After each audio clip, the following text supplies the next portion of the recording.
Gabby will give us a contextualized introduction to the laboratory situation that she works in Ecuador.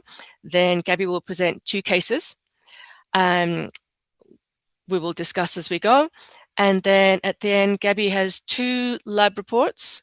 And then Isabel has 4. We will work through as many of them as we can in the time that we have and try and distill what might be the ideal characteristics of the best lab reports. Gabby, you look like you're ready to go. Thank you.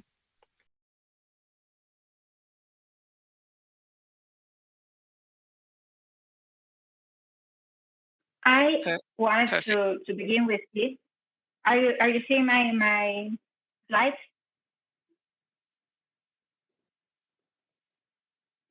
Okay, so Ecuador is, I wanted to show you something of my country. Ecuador is a small Latin American country.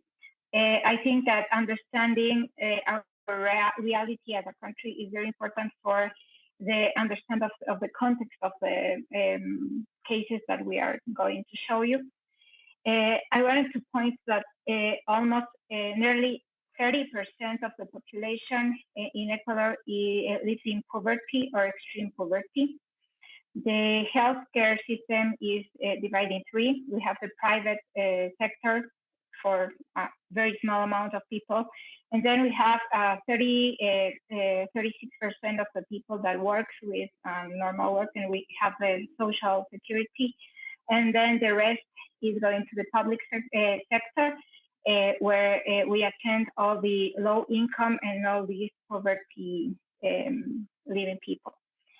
In my laboratory, Hospital Eugenio Espejo is the biggest hospital in the public health, and we are the only hospital with a molecular laboratory in the public health. So we perform around 15,000 patients. We attend around 15,000 patients a year. And we have 45 different molecular testing. We are not just oncological hospital, but a ternary hospital. So we have a little bit of everything in our lab. At the beginning of our lab, we began to perform the quantitative PCR for BCA-ABL with another testing. And from 2024, we have the multi-gene panel that is a qualitative testing, and then we put on our lab the NGS, ADN, and RNA panel. So I wanted to show you 2 case reports of mutations in ABL1 in our NGS testing. We are performing an 88 gene panel. It's a pan-tumor panel with for solid and hematological DNA. And here we have the ABL1 and also other genes that are important in leukemia. From now, we have 21 patients where we have performed the molecular testing for looking for resistance mutations, because they have a BCR-ABL persistent around months or even years. From these 21 patients, we only have 6 patients with ABL1 mutation. 4 are from CML, and 2 of them have an ALL diagnosis. We have also 8 ASXL1 mutations, 1 that has both mutations, and also 1 patient with EZH2 mutation that is important here.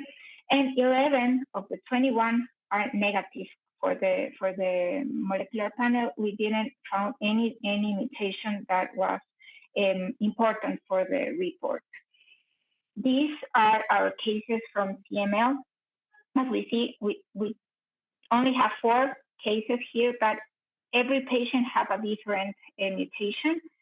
The allele frequency, we have 1 that is less than 10%, and the rest are very high frequent allele frequencies. And here we have the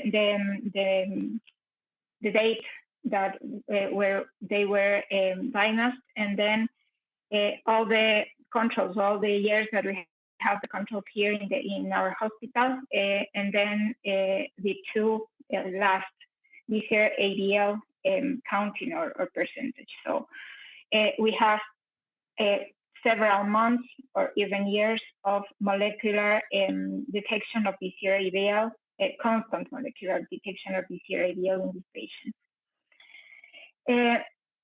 Here I want to go through the cases.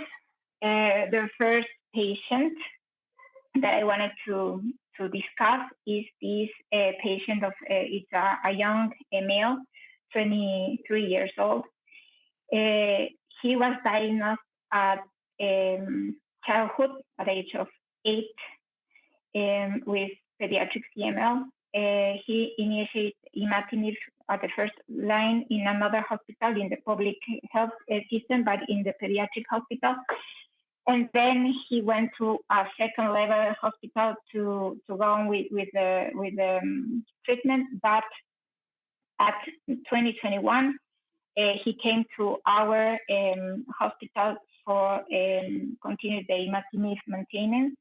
He reached CMR for 10 years, a complete molecular response. He went with these results around 10 years. And then in January 2023, we detect the first up of the going up of the BCR-ABL, and it was 30% of the transcript.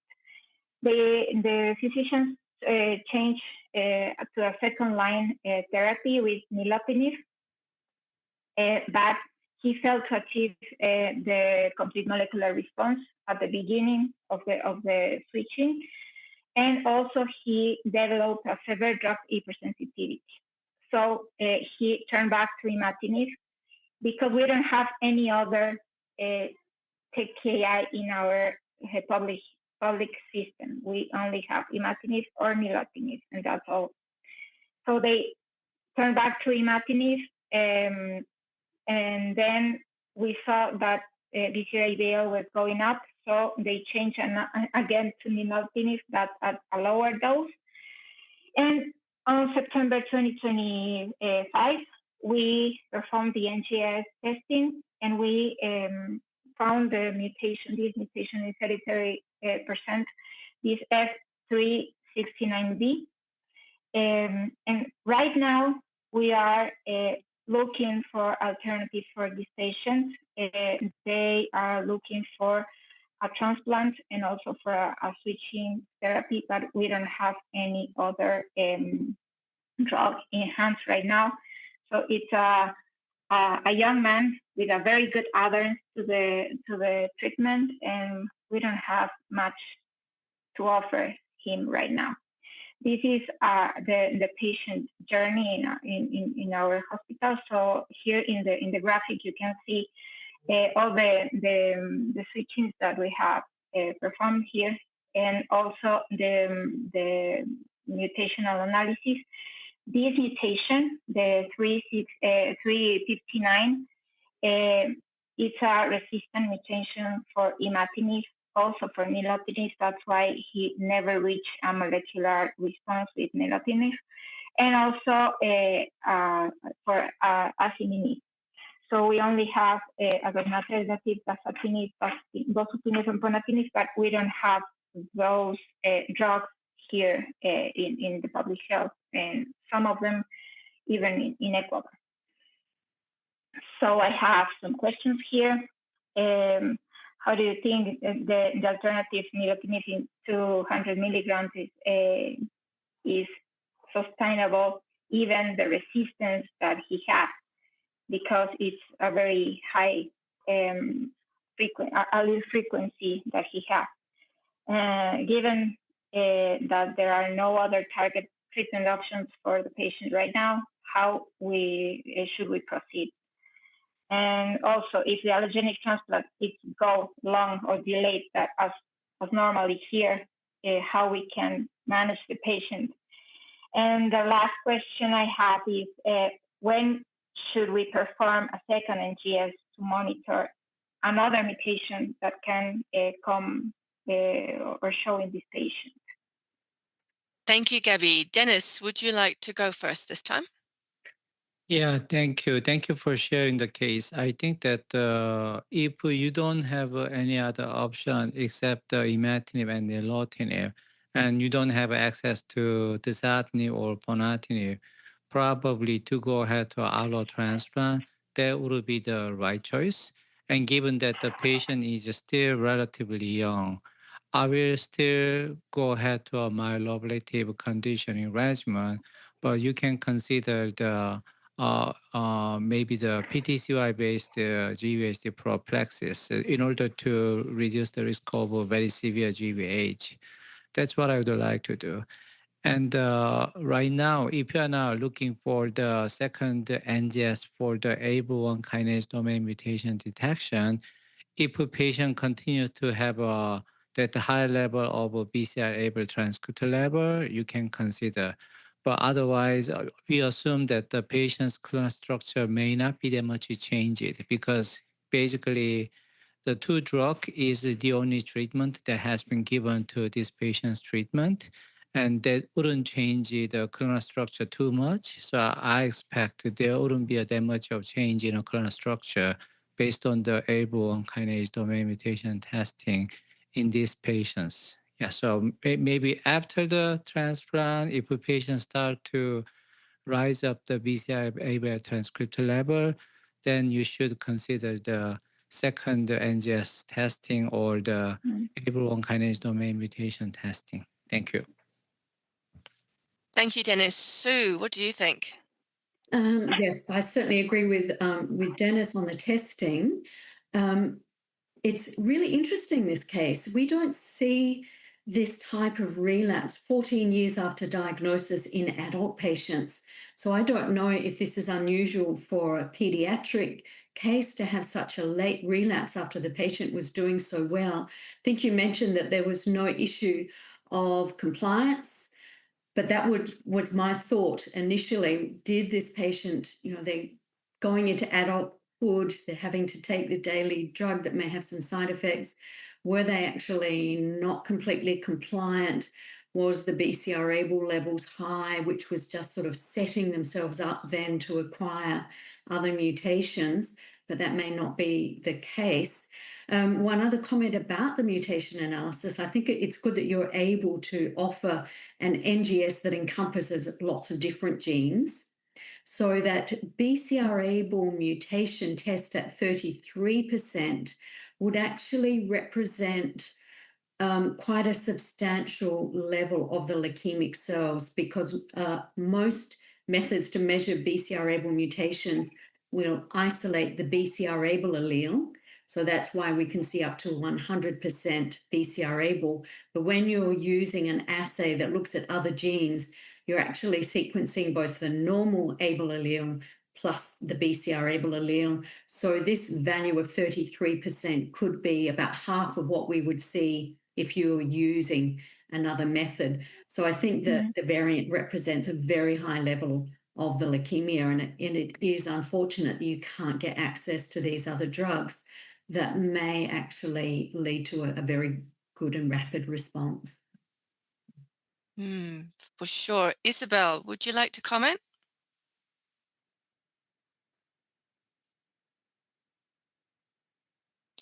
Nothing from Isabel for now? Yes. I was out.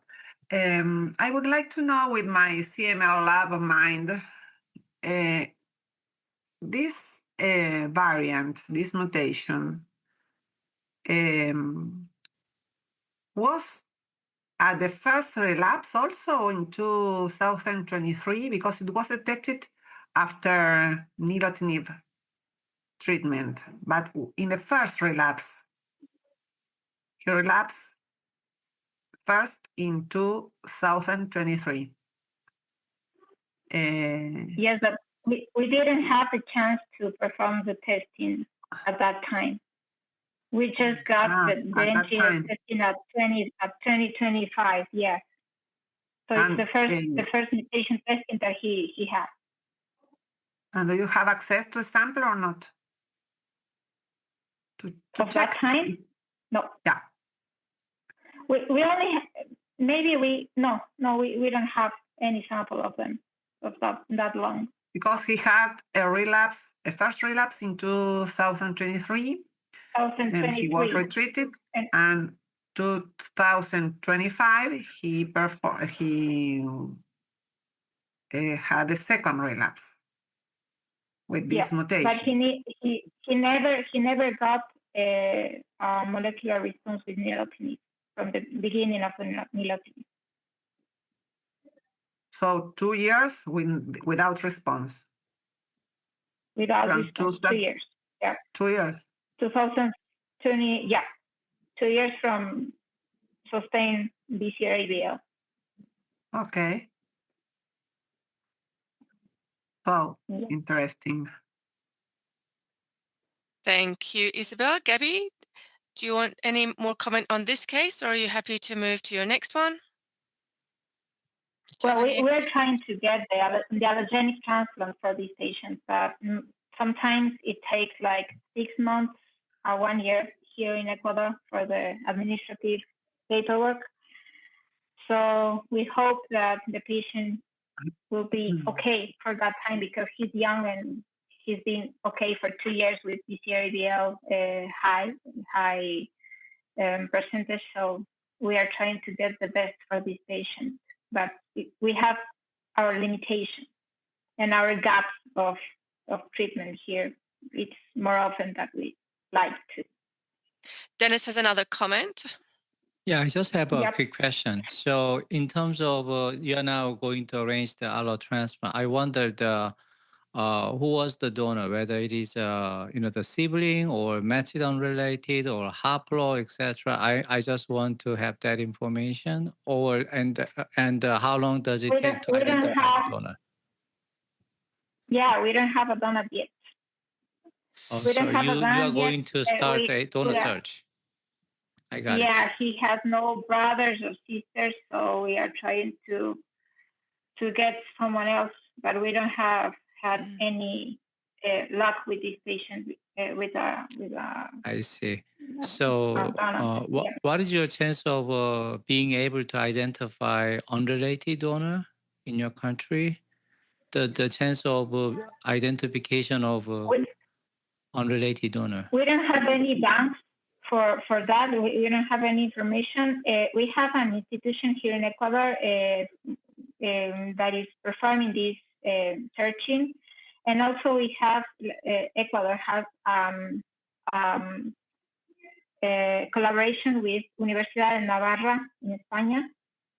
So we are trying to get them for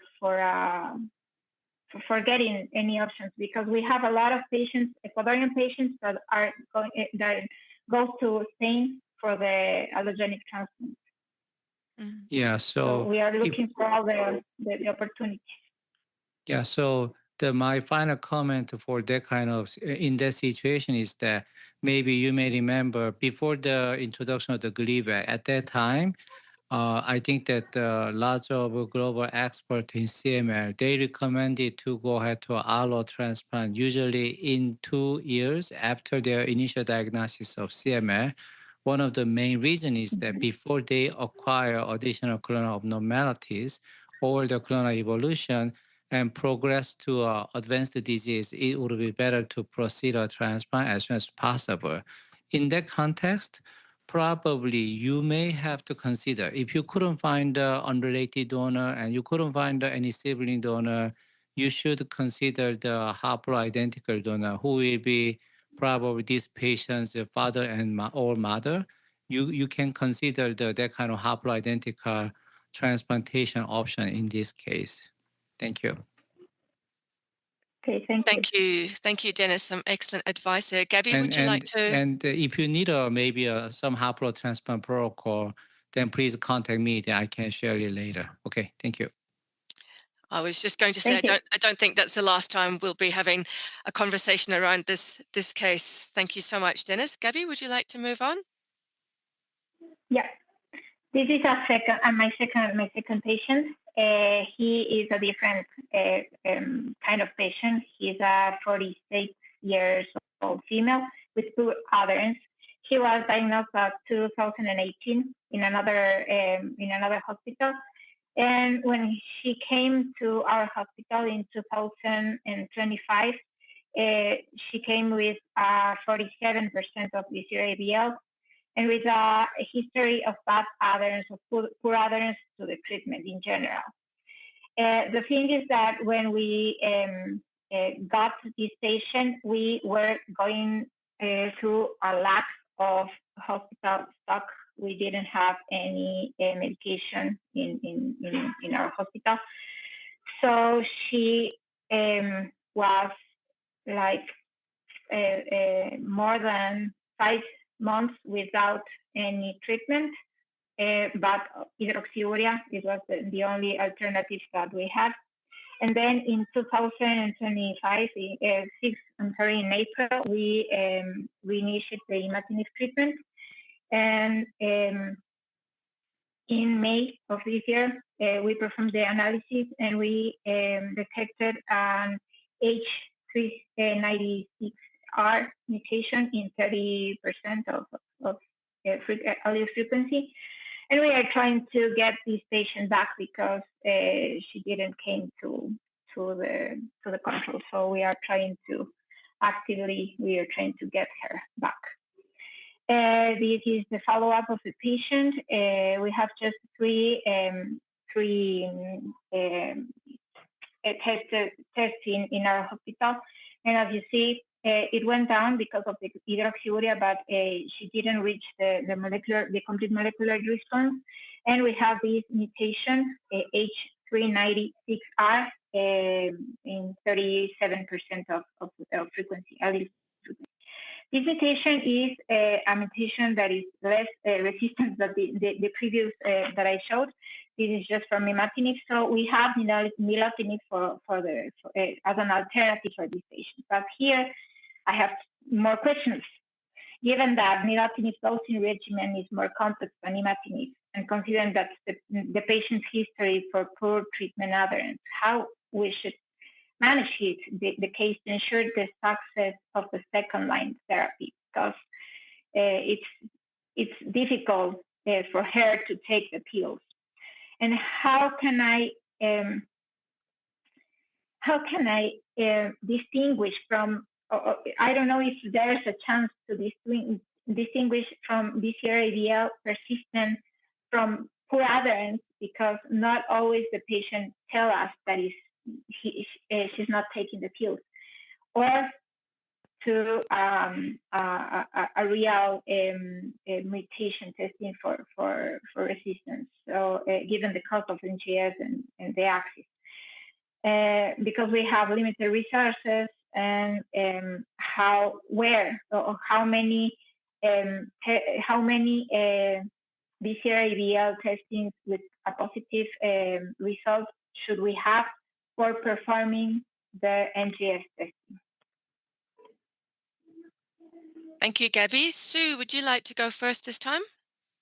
Yeah, well, I'll certainly leave the clinical advice to Dennis, but I think you're absolutely right. How can you distinguish between treatment resistance and poor adherence? And sometimes with a rising BCR-ABL level, they can look exactly the same.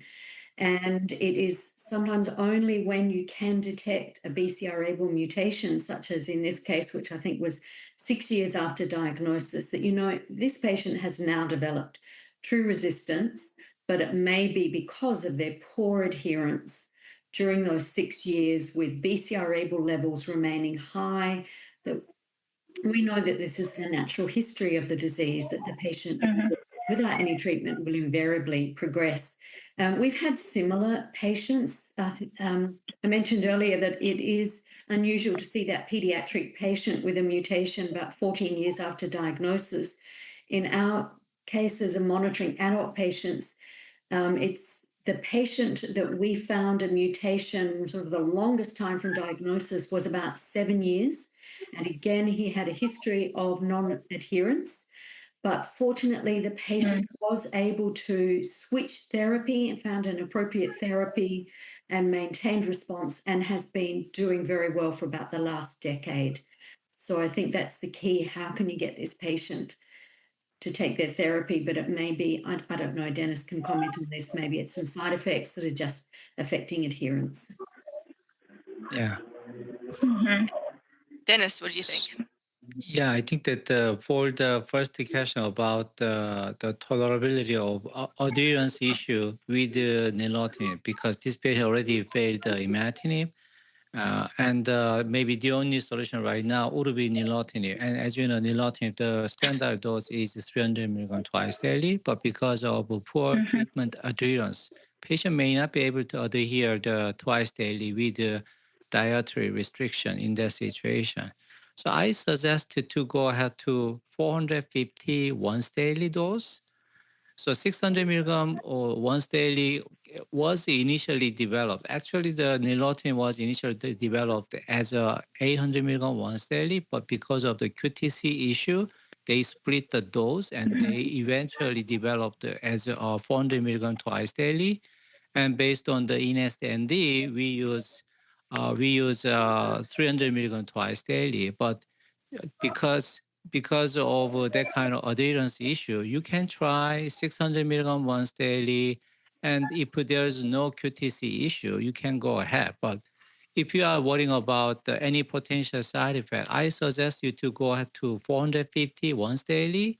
Some of my patients, I have to tell you that their BCI transcriptome reduction is way better when they take the 450 once daily in comparison to when they used to take the 300 milligram twice daily. I suspect that is also related to their adherence. In this situation, if the only remaining TKI option is nilotinib, that will be the one solution that you can try to make sure whether the patient is able to take the nilotinib on a regular basis.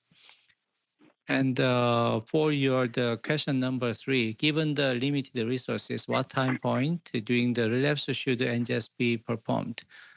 I would say it's not an issue of how frequent how many times patient was positive, had shown the positive BCI transcriptome level. I think the more issue is what is the BCI transcriptome level. So in case patient does have a MR2 over the 2 log reduction, that kind of response, and the patient lost the response, then you may say, oh, then maybe we might be able to capture something in NGS, but with the 2 log or even sometimes with maybe a 1.5 log, you may not be able to capture any mutation in NGS. Particularly, your NGS platform is DNA-based NGS. Your the threshold to capture the certain ABL1 kinase domain mutation is somewhat lower than the RNA-seq-based one or the RNA-seq-based NGS testing. So in that case, I think that the level would be more important. I will suggest to activate the NGS testing whenever the BCI transcriptome level has gone up above 10% at least.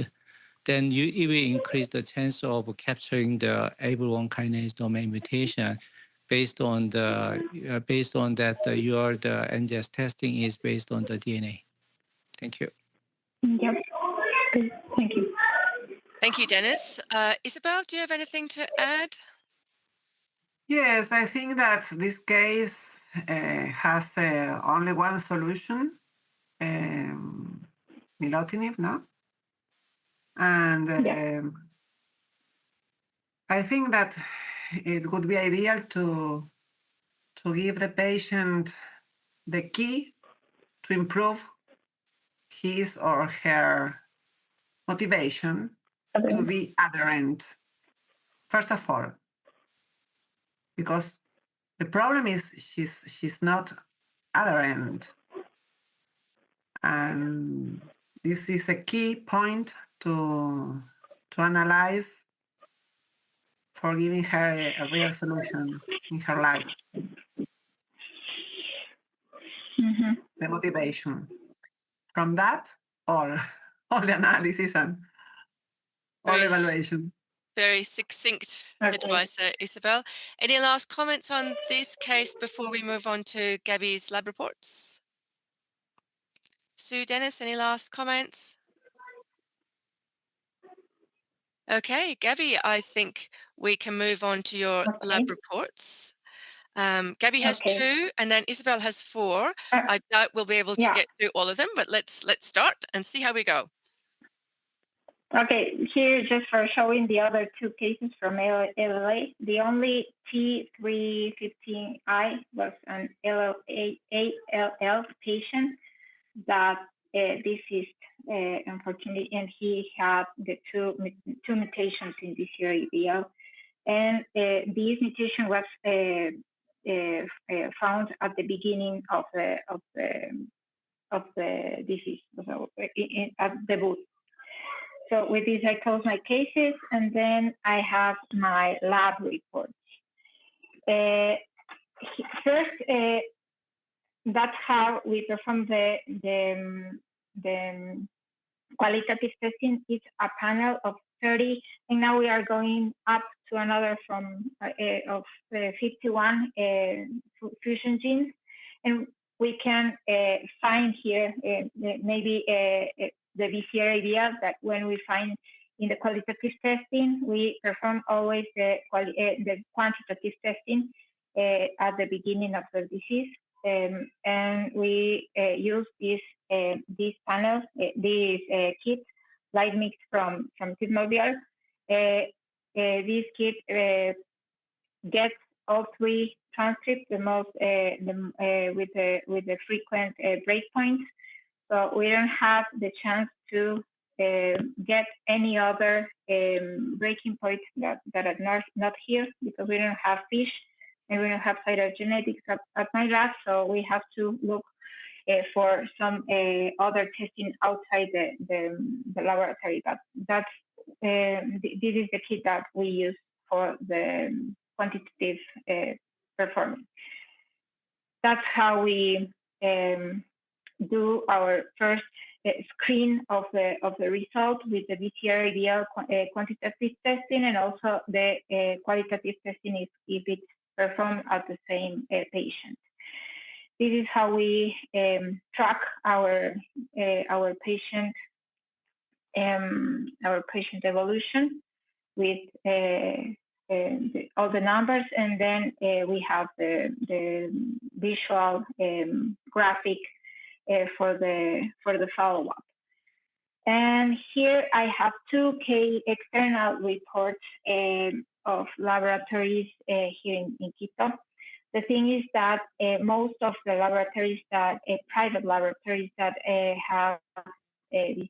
perform this testing are not molecular biology laboratories, but they are general laboratories, and they don't have this expertise with molecular biology testing, interpretation, or even reporting.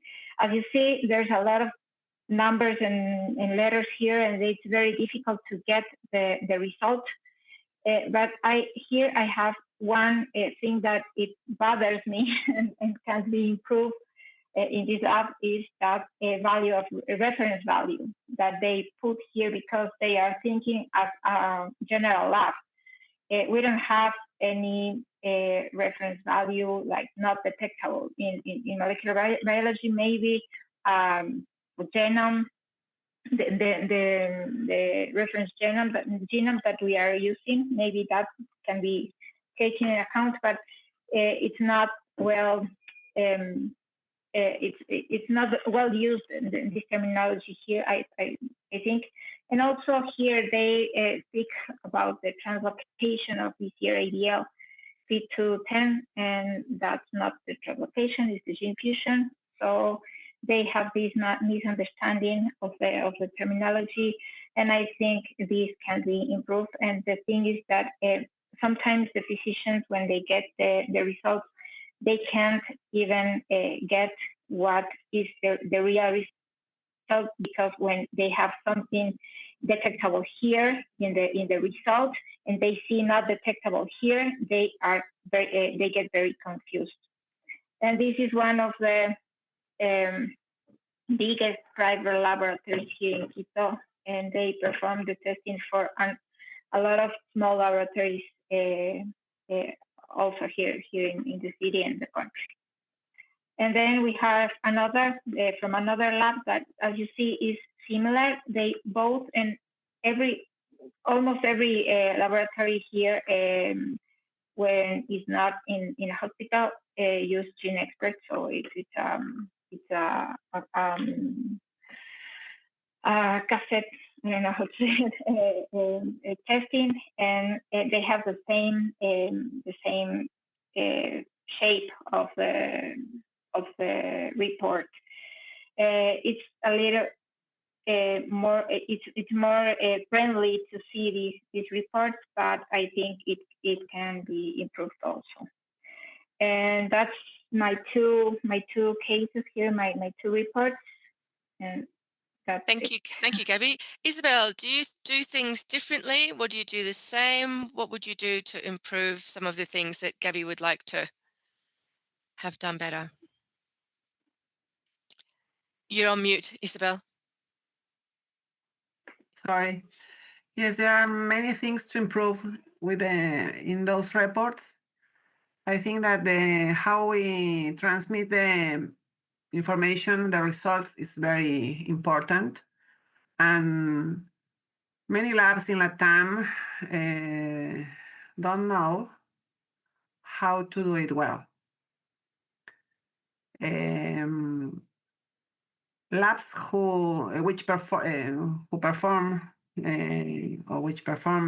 these assays have to study a lot. The directors have to study to learn about how to express the results, what are the tips in what the physicians have to put the eye to learn or to see the critical point of the assay, if it was done very well or not.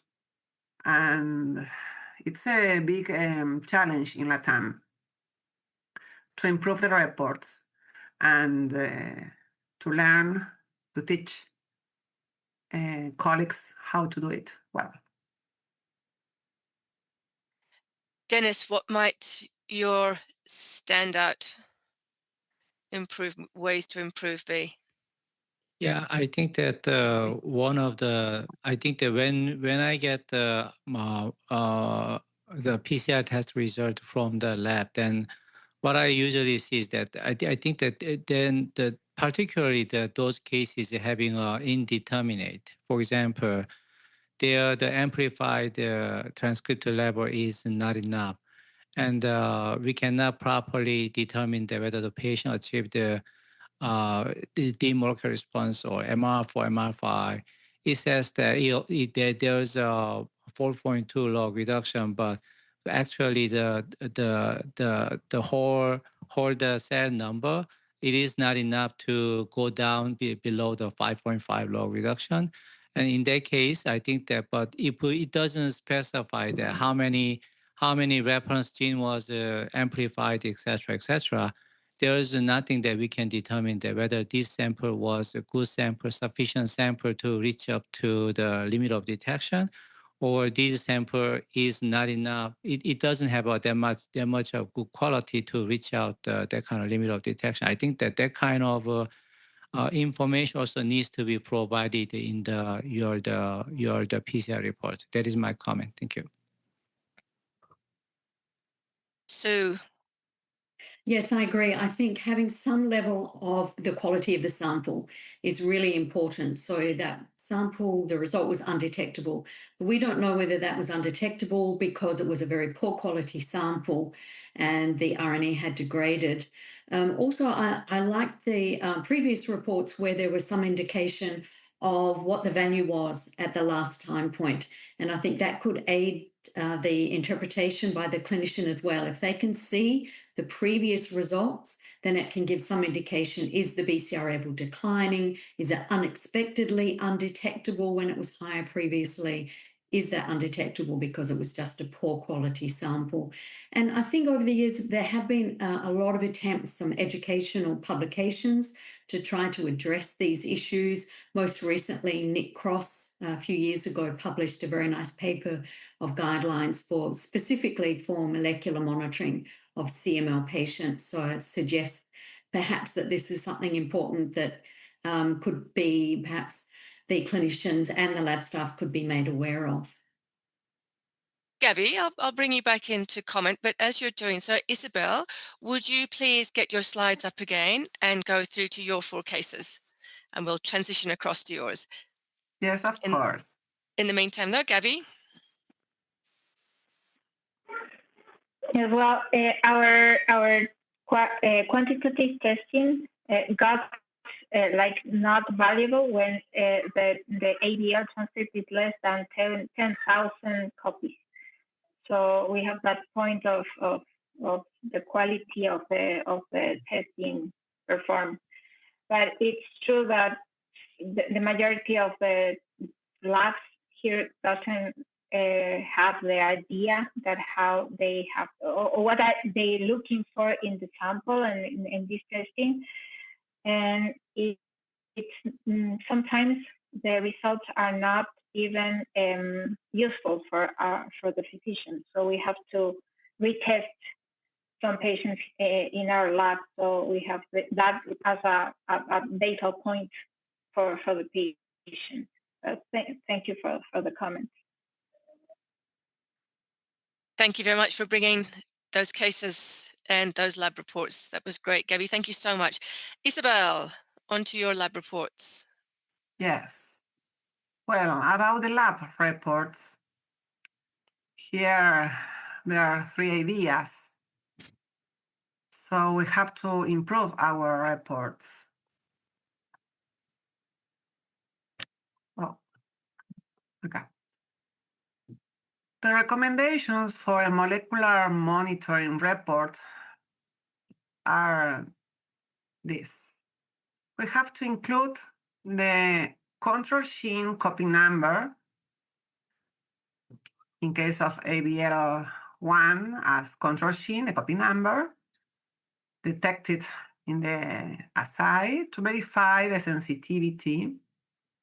And for deep molecular responsive, the minimum of the ABL copies is 10,000. The result must be expressed on international scale. It's very important to standardize the method in the laboratory with a reference lab to get the conversion factor. So it's quality control for the lab. And not only this result as a percentage, also the type of molecular response is a good idea also to include. The reference values defining molecular responses for both undetectable and for the detectable percentages is highly recommended to be included. And the expression kinetics graph provides también also an excellent visual aid. So presenting the follow-up results in a clear, reliable report is essential to provide patient safety and support the clinician's decision-making process. So we can see here one example. Here we have a report, and we can see sample, the method, and here we have the result. A number for ABL, another number for P210, a relation without any symbol, molecular response, and I think this is an ambiguous report. Sorry for the quality, but this is more ambiguous one. Here we have peripheral blood, the IS on international scale says less, here I retranscribed, less than 0.01% only. And the molecular response, 4.0, sorry. Here are the reference results, and that's all. The physician who reads this report is in the space.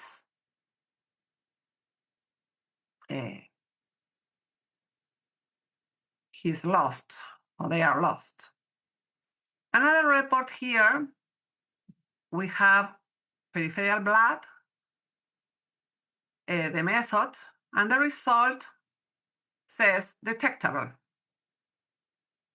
But here we can see a bad concept. Quantification of the translocation on international scale, a number without percentage, and the units. So here, a log reduction 10 IS, a number, and here says relative quantitation IS. So nothing to do with nothing. The units, so in this lab, it's clear that it is not a CML lab. They forgot to eliminate these units, international units per milliliter, by default. I think it's a report, rewrite it on a platform. So nothing to do with nothing. Here the range of detection from 1 to 6 international units per milliliter to nothing to do with the CML case. A good report or a better report would be like this. This one is the detection of the BCR-ABL P210, these two isoforms, the method, the criteria from basal to MR4, and the molecular remission, deep molecular remission, when the transcript is detectable with a percentage or when it is detectable according to the control gene copy numbers. Here the result, copy number of the control gene, the result on international scale, the percentage, including the conversion factor in the calculation, obviously, and here the type of molecular response. A graphic expressing the transcript level and the time points with dates, results, and molecular responses. So, in CML laboratory medicine, we know that the mismatch are frequent. This slide is for the other talk, but this is in the summary for this part of the talk for reports that presenting the follow-up results achieved during molecular monitoring in a clear and reliable report is essential for the patient and clinicians. And a good report combined with continuous communication between the CML lab and the clinicians fosters better understanding of results and facilitates optimal therapeutic guidance. Thank you. Thank you, Isabel. I'm sure no one can argue with that. Gabby, what are your thoughts looking from across the continent? Yeah, I think we are facing here something similar, that some laboratories just have a PCR machine and they think that they can do anything there, and that's not like that. Because here it happened in the pandemic that everyone was performing COVID PCR machines, and they got the machines, and then there's not COVID anymore, so they have to use the machine. So they begin to do a lot of things in there, but they don't have the knowledge of what they think they're doing. And we have like this, we have a lot of different scenarios where we are seeing some molecular testing performed without any clinical intent, or they are bad reports of different kind of molecular reports. And they are clinical laboratories, and they are trying to like extrapolate to the molecular testing, as we saw there, like international units. They think it's the same, but it's not. They're not understanding well the basis of the testing. And I think it's similar of what we are looking here in Ecuador and around all Latam. Sue, what would your key recommendations for improvements be? Well, I don't think we could improve much more on the very last case that Isabel showed. I think that report was really nice. It had everything. It had the results nicely in boxes, so you could clearly distinguish each section. It had the graph, had previous results. But I wish we could generate reports like that, but we can't. Our system is a pathology-wide. It copes with all sorts of different tests, and it simply just can't do that. So we can't generate reports. We can't even bold some things. The best we can do is to generate our result and add the 3 previous results. So although we know what the ideal is, sometimes it's not always easy. We're bound by our technical systems within our pathology service system, unfortunately. That wasn't the response I expected, Sue. Amazing. Doesn't matter where you are in the world. Dennis, what would your key recommendations or thoughts be? I 100% agree with Sue's opinion. I think that Isabel, your reporting system, I really want to have that kind of visualized graph kind of a presentation. And I argue to our LMP all the time, but they can't do that. So I have to envy you. And you have to be proud of the PCR report. I think that everyone who has any kind of issue for the reporting system for the PCR testing in Latin America, I think that everybody should contact Isabel. Thank you. Absolutely. And for everyone who has registered for this meeting, you will receive a post-event package which will contain the PDF versions of both Gabby and Isabel's presentations. And so you can have a look at that laboratory, the ideal laboratory report again. So we've gone a little bit over time, but it was time very well spent. Thank you very much, Professor Sue Branford, Dr. Dennis Kim, Dr. Isabel Guerre, and Dr. Gabriale Jaramillo Koupermann. It's been a really fantastic session. Thank you so much. This is the last in our current Latin American series, but please come and have a look at our new website. If you have any questions or comments, or you need to be connected with an expert, please come to me. As you can see, we're very well connected, and I can find you someone who can answer your questions. A date for your diary is the next ICMLF conversation, which brings the CML highlights from EHA to the table. That is scheduled for 22 July. And we hope to see you there. And thank you very much for another fantastic series of Latin American key discussions on CML. I think that's it from me. Thank you. Gracias y obrigada.